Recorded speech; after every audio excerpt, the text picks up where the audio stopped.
Hi ಎಲ್ಲರಿಗೂ ನಮಸ್ಕಾರ. Welcome back to my channel.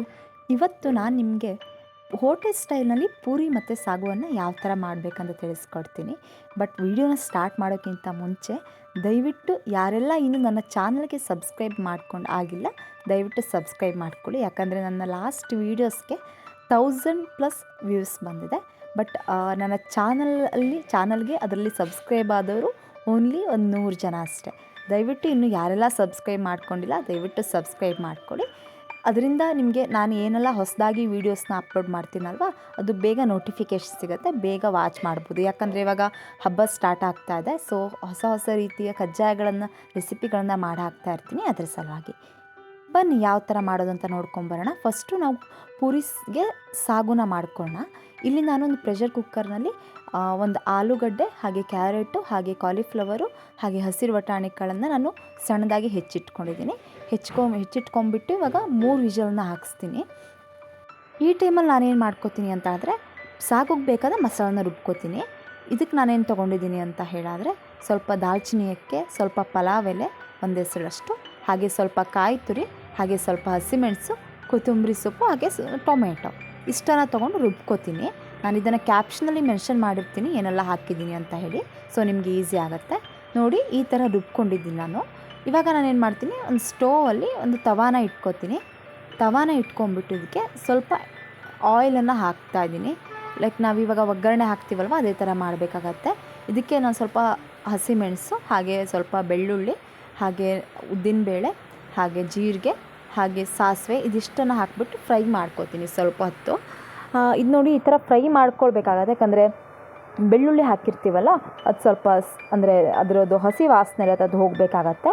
ಹಾಗೆ ಆಮೇಲೆ ಸ್ವಲ್ಪ ನಾವು ಕರಿಬೇವನ್ನು ಹಾಕಿಬಿಟ್ಟು ಟೊಮೆಟೊ ಮತ್ತು ಈರುಳ್ಳಿನ ಹಾಕಿ ಚೆನ್ನಾಗಿ ಫ್ರೈ ಮಾಡ್ಕೋಬೇಕಾಗತ್ತೆ.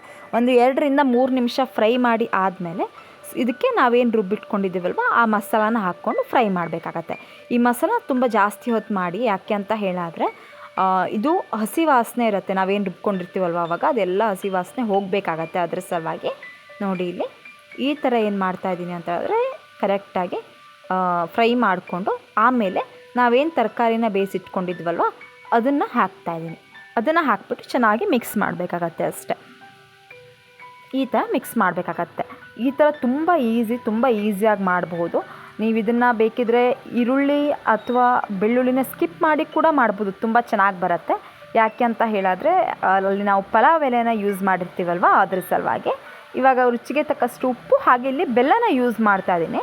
ನೀವು ಸಕ್ಕರೆನ ಯೂಸ್ ಮಾಡೋಕ್ಕಿಂತ ಬೆಲ್ಲ ಯೂಸ್ ಮಾಡಿ ತುಂಬ ಚೆನ್ನಾಗಿ ಬರುತ್ತೆ. ಇದನ್ನು ಕುದಿಲಿಕ್ಕೆ ಬಿಡಿ, ಒಂದು 5-10 ನಿಮಿಷ ಕುದಿಲಿಕ್ಕೆ ಬಿಡಬೇಕಾಗತ್ತೆ. ನೋಡಿ ಈ ಥರ ಕುದಿದಾದಮೇಲೆ ಸ್ವಲ್ಪ ಈರುಳ್ಳಿ ಮತ್ತು ಕೊತ್ತಂಬರಿ ಸೊಪ್ಪನ್ನು ಹಾಕ್ಕೊಳ್ತಾ ಇದ್ದೀನಿ. ಯಾಕಂದರೆ ನಾವು ಅಡಿಷ್ನಲ್ ಆಗಿ ಏನು ಈರುಳ್ಳಿ ಹಾಕ್ತೀವಲ್ವ ಅದು ಫ್ಲೇವರ್ ತುಂಬಾ ಚೆನ್ನಾಗಿ ಕೊಡುತ್ತೆ. ಅದ್ರ ಸಲುವಾಗಿ ನೋಡಿ ಇಲ್ಲಿ ಈ ಥರ ನಾನೇನು ಮಾಡ್ತಾಯಿದ್ದೀನಿ ಅಂತ ಆದರೆ ಮಾಡ್ಕೋತಾ ಇದ್ದೀನಿ. ಈಗ ರೆಡಿ ಆಗಿದೆ ಸಾಗು. ಇವಾಗ ನಾವೇನು ಮಾಡ್ಕೊಂಡು ಪೂರಿ ಮಾಡ್ಕೊಳ್ಳೋಣ. ಇಲ್ಲಿ ನಾನು ಪೂರಿ ಮಾಡ್ಕೊಳ್ಳಿಕ್ಕೆ ಯಾವುದೇ ರೀತಿ ಮೈದಾನ ಯೂಸ್ ಮಾಡ್ತಾ ಇಲ್ಲ. ನಾನಿಲ್ಲಿ ಪ್ಯೂರ್ ಗೋಧಿ ಹಿಟ್ಟಿಂದನೇ ಮಾಡ್ತಾಯಿದ್ದೀನಿ. ಯಾಕೆ ಅಂತ ಹೇಳಿದ್ರೆ ಮೈದಾ ಆರೋಗ್ಯಕ್ಕೆ ಅಷ್ಟು ಒಳ್ಳೆಯದಲ್ಲ, ಮೈದಾನ ತಿನ್ನಲೇಬಾರ್ದು ಜಾಸ್ತಿ. ಅದ್ರ ಸಲುವಾಗಿ ನಾನು ಯಾವಾಗಲೂ ಯೂಸ್ ಮಾಡೋದು ಗೋಧಿ ಹಿಟ್ಟನ್ನೇ.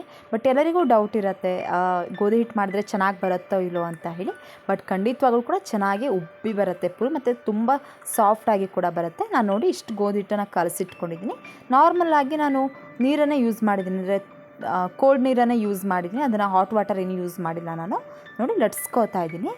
ನೀವೇನು ಪೂರಿ ಮಾಡ್ತೀರಲ್ವ ಅದು ತುಂಬ ತಿಕ್ಕಾಗಿ ಕೂಡ ಬರಬಾರ್ದು, ತುಂಬ ತಿನ್ನಾಗಿ ಕೂಡ ಬರಬಾರ್ದು.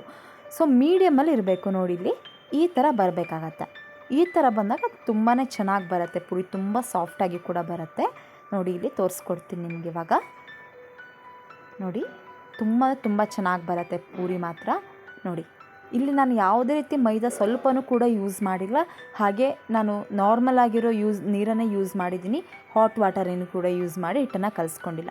ನೋಡಿ ಇವಾಗ ಎಷ್ಟು ಚೆನ್ನಾಗಿ ಬಂದಿದೆ ನೋಡಿ. ನೋಡಿ ತುಂಬ ಚೆನ್ನಾಗಿ ಬರುತ್ತೆ, ಟೇಸ್ಟ್ ಕೂಡ ತುಂಬಾ ಚೆನ್ನಾಗಿರುತ್ತೆ. ಒಂದು ಸಲ ಮನೆಯಲ್ಲೆಲ್ಲರೂ ಕೂಡ ಟ್ರೈ ಮಾಡಿ ಹಾಗೆ ಹೇಗಿದೆ ಅಂತ ಹೇಳ್ಬಿಟ್ಟು ಕಾಮೆಂಟ್ ಕೂಡ ಮಾಡಿ. ಯಾಕಂದರೆ ನೀವೊಂದು ಕಾಮೆಂಟ್ ಮಾಡಿದ್ರಿ ಅಂತ ಹೇಳಿದ್ರೆ ಅದು ಬೇರೆಯವರಿಗೆ ತುಂಬಾ ಹೆಲ್ಪ್ ಆಗುತ್ತೆ. ಯಾಕಂದರೆ ಈಗ ಯೂಟ್ಯೂಬಲ್ಲೆಲ್ಲ ನೋಡಬೇಕಾದ್ರೆ ಕಾಮೆಂಟ್ ನೋಡೇ ನಾವು ಟ್ರೈ ಮಾಡೋದು ಜಾಸ್ತಿ ಅಲ್ವಾ. ಅದ್ರ ಸಲುವಾಗಿ ವಿಡಿಯೋ ಇಷ್ಟ ಆದರೆ ಒಂದು ಲೈಕ್ ಮಾಡಿ, ಹಾಗೆ ಸಬ್ಸ್ಕ್ರೈಬ್ ಮಾಡ್ಕೊಳ್ಳಿ. ಹಾಗೆ ನಿಮ್ಮ ಸ್ನೇಹಿತರಿಗೆ ಹಾಗೆ ಎಲ್ಲರಿಗೂ ಕೂಡ ಶೇರ್ ಕೂಡ ಮಾಡಿ. Thank you.